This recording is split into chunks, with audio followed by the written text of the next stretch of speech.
A organização não-governamental Oxfam alertou para o elevado risco das uniões prematuras associadas a ataques de grupos extremistas islâmicos na província de Cabo Delgado, no norte de Moçambique. Um alerta que, sublinha Germano Campos, uma realidade que se arrasta desde outubro de 2017. É que desde essa data, Cabo Delgado, província rica em gás, enfrenta uma rebelião armada que provocou milhares de mortos e uma crise humanitária sem precedentes, com mais de 1 milhão de pessoas deslocadas devido aos ataques destes grupos extremistas. De acordo com a ONG, a maioria das meninas na província foram forçadas a abandonar a escola, o que as deixa mais vulneráveis à exploração, gravidez na adolescência e uniões prematuras. A Oxfam aponta ainda para a poligamia como um dos fatores de risco para a ocorrência destas práticas em Cabo Delgado, pois muitas meninas são forçadas a relacionarem-se com homens que já são casados com uma ou mais mulheres e, por consequência, enfrentam dinâmicas de poder desproporcionais. Segundo o estudo, o conflito armado naquela província aumentou a falta de acesso e de qualidade dos serviços que protegem e que apoiam as raparigas contra as uniões prematuras. Para a ONG, estas uniões demonstram de forma clara o impacto da desigualdade entre raparigas e rapazes, sendo atualmente impulsionados pelos desastres naturais e os conflitos armados, principalmente no norte de Moçambique. Dados do governo de Maputo indicam que as autoridades ajudaram mais de 1.000 menores vítimas de casamentos prematuros a regressarem às famílias ou a serem colocadas em proteção alternativa só o ano passado. Recorde-se que desde outubro de 2019, Moçambique tem em vigor a Lei de Prevenção e Combate às Uniões Prematuras, que elimina uniões maritais envolvendo pessoas com menos de 18 anos, punindo com pena de prisão até 12 anos e multa até 2 anos o adulto que se casar com uma criança. Pena é igualmente extensível a adultos que participarem nos preparativos do noivado e a qualquer adulto que aceitar viver numa união arranjada por outras pessoas, quando tenha conhecimento de que o parceiro tem menos de 18 anos de idade. O jornalista Germano Campos e este alerta da Oxfam. E o Ministro da Saúde de Moçambique alerta que uma eventual greve no setor vai ser um desastre e pediu diálogo aos profissionais após estes ameaçarem com uma paralisação se o Governo não melhorar as suas condições de trabalho até ao final de março. Os profissionais de saúde moçambicanos ameaçam retomar a greve a partir do final do mês, exigindo então ao Governo estas melhorias, bem como o enquadramento profissional e as horas extraordinárias. Em causa estão as exigências da Associação de Profissionais de Saúde Unidos e Solidários de Moçambique, que há 3 anos pede ao Executivo para que providencie medicamentos aos hospitais face à necessidade, em alguns casos, de serem adquiridos pelos pacientes, bem como a aquisição de camas hospitalares. As medidas macroeconómicas anunciadas pelo Governo moçambicano para os 100 dias de governação com o objetivo de conter o custo de vida não estão a surtir os efeitos desejados, passados que estão 2 meses da sua implementação. Medidas como a isenção do IVA nos produtos de primeira necessidade, redução do preço dos produtos petrolíferos, como constatou o economista Egas Daniel. Eu acho que as manifestações, elas já foram, de facto, um elemento causador, um dos elementos causadores ou que pressionou pelas medidas relativamente mais arrojadas. Agora, a sua continuidade também pressiona a eficácia da implementação dessas medidas. Não somente a implementação em si, mas principalmente o impacto. Por exemplo, o custo de vida, por mais que se reduza todos os IVAs, ou todos os impostos, todos os direitos aduaneiros, se o produto não chega ao mercado, vai restringir a oferta. E a restrição da oferta faz com que o preço seja mais alto. Mais uma vez, por exemplo, o preço do combustível até pode baixar, o que é bom, mas se não há combustível nas bombas, limita também. Tem outros custos subjacentes que até podem superar a redução do custo do preço do combustível.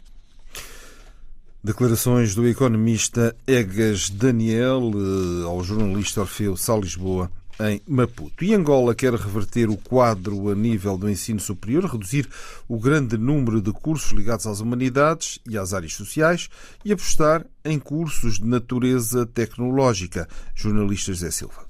A reunião apreciou a estratégia de regulação da oferta formativa e a criação de cursos superiores de graduação em todo o país. O ministro angolano do Ensino Superior, Ciência, Tecnologia e Inovação, Albano Ferreira, fala de uma oferta formativa muito grande de cursos ligados às humanidades e às áreas sociais. Dos cerca de 1.120 cursos que temos, 73% são da responsabilidade das instituições de ensino superior privadas e cerca de 30% aproximadamente das instituições públicas, sendo que a sua maioria atende cursos das áreas das ciências sociais e humanas, sendo que as exigências de desenvolvimento de capital humano apontam agora para a necessidade de nós desenvolvermos cursos de natureza tecnológica, muito mais alinhadas com as perspectivas de desenvolvimento do país.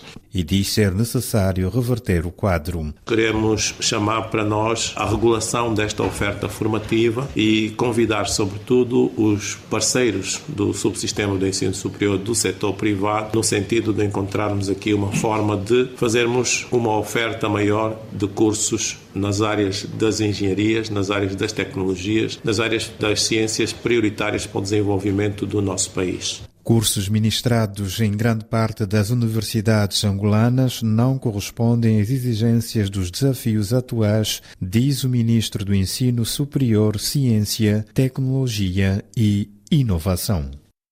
Declarações no final da primeira sessão ordinária da Comissão para a Implementação e Avaliação do Plano Nacional de Desenvolvimento de Capital Humano em Angola. E a Associação de Pais e Amigos de Crianças e Jovens com Necessidades Especiais aguarda ainda uma resposta da Assembleia Nacional Cabo-Verdiana à petição entregue há quase um ano sobre as medidas para garantir a melhoria da qualidade de vida das pessoas com deficiência. A Presidente da Colmeia, Isabel Muniz, reafirma a urgência e a importância da petição para a melhoria das condições de vida das pessoas com deficiência no arquipélago. Nós não temos ainda as respostas e as respostas, como nós dissemos na altura e continuamos a dizer, tinha a ver com a melhoria da qualidade de vida de quem vive na condição de deficiência, seja ela de criança, com o serviço de intervenção precoce, despiste vocacional, a parte da formação profissional, a inserção socioprofissional e o emprego protegido, mas também nela continha algo que é muito importante que o país precisa trabalhar, que é a comparticipação das terapias pelo sistema do INPS.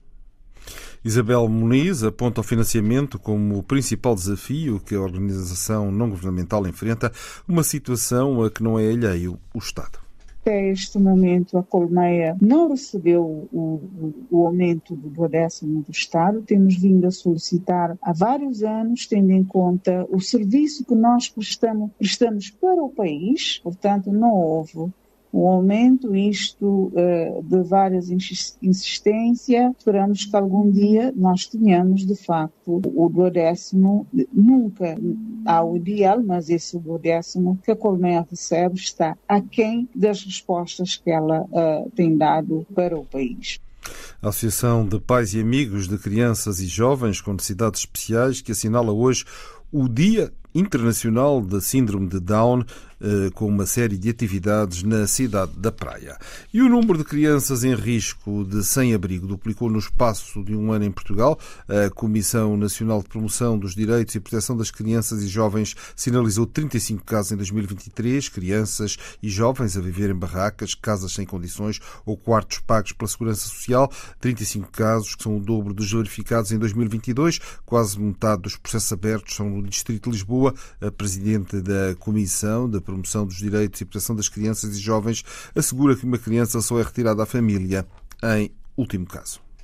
Em situações absolutamente limite e que às vezes não têm só a ver com as situações de pobreza, porque podem estar aqui também em causa outras situações de perigo concomitantes, então as crianças podem ser retiradas, mas sempre numa situação temporária. As medidas são sempre calculadas com outros familiares. O acolhimento residencial é a última solução. É a solução que só é encontrada em último caso para não deixar uma criança na rua. Não se podem ter crianças na rua e não temos crianças na rua. Ana Isabel Valente, a Comissão diz que cabe às câmaras municipais encontrarem soluções definitivas para estas famílias. E uma mulher de Alfândega da Fé com sintomas de AVC demorou 2 horas e meia para ser assistida porque o INEM não tinha ambulâncias disponíveis. Ao Jornal de Notícias, o Instituto Nacional de Emergência Médica confirma que, quando foi feito o primeiro pedido de socorro, todas as ambulâncias estavam ocupadas, depois de ter sido transportada para o centro de saúde pelos bombeiros de Alfândega da Fé. Esta mulher esteve quase 1 hora à espera de ambulância para ser transferida para o Hospital de Bragança. A doente acabou por morrer 3 dias depois desta situação.